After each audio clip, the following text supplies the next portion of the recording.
Well,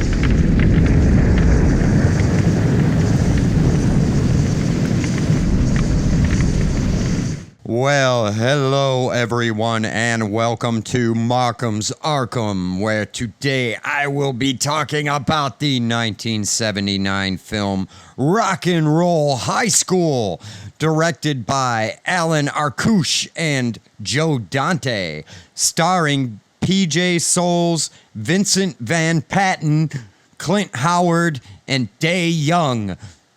Rock and Roll High School is sold as Ramones Rebellion, but the Ramones are almost beside the point. The strange part is that a band presented as underground punk already had a polished studio movie built around them. It's quite impressive to already have that type of vehicle to propel your career so early on, but the movie's real staying power comes from its cast, comic timing, and cartoonish high school world. I'm going to argue that the Ramones' success was not organic, but manufactured right down to this film, which I would also suspect was already predetermined. It was part of the package that came with the Ramones becoming mainstream. So, was this an organic punk culture breakthrough, or a carefully packaged version of Rebellion built for a broader youth comedy audience?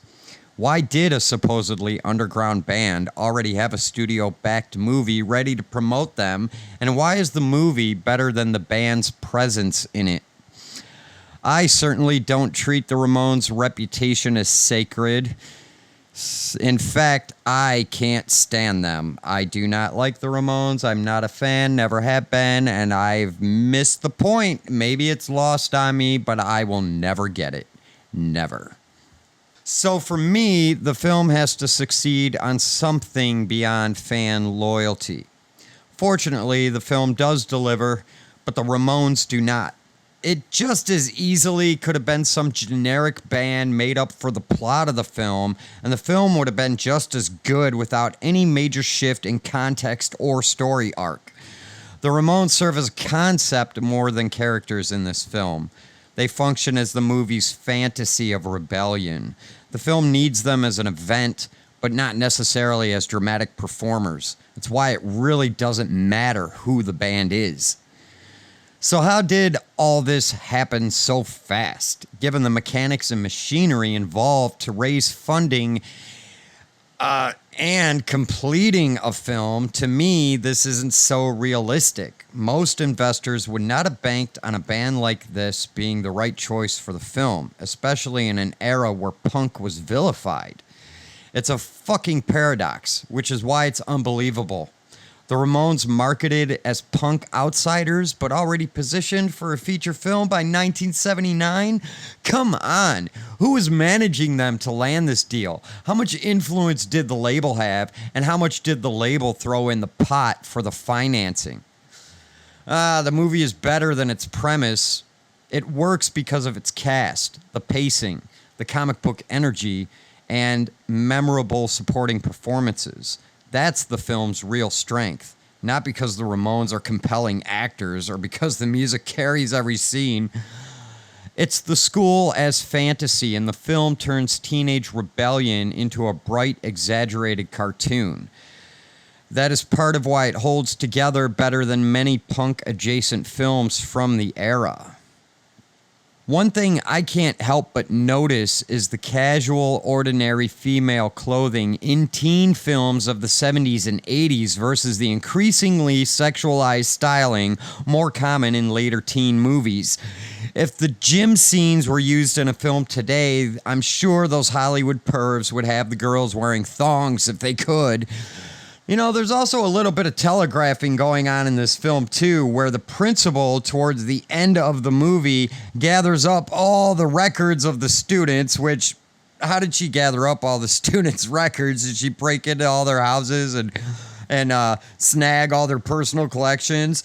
Piles them up in front of the school and fucking sets them on fire in a public burning.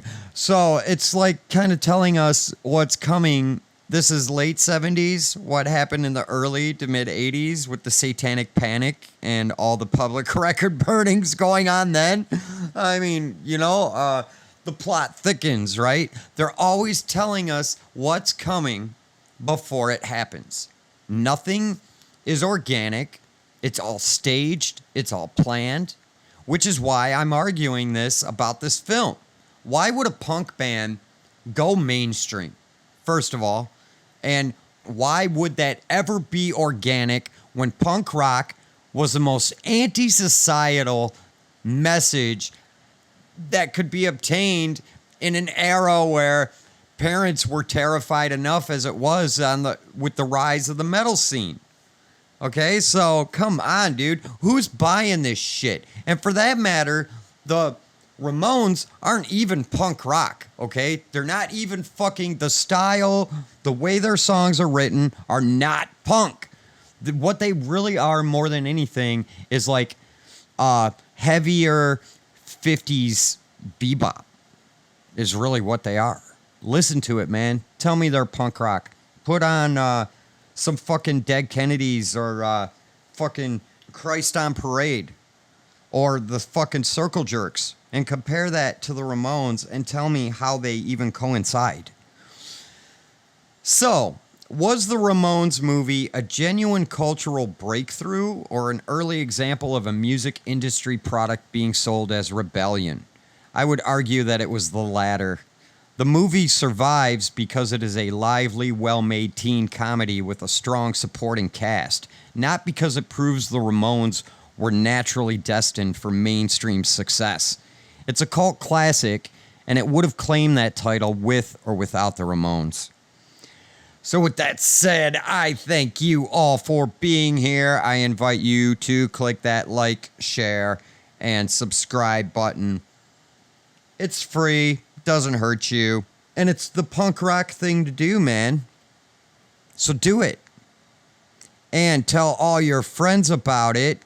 Thank everyone for being here. Tell Joey, Johnny, Dee Dee, Tommy, Marky, Richie, Elvis, and CJ. Take care of yourselves and spread the love, man. It's punk rock, dude. Peace.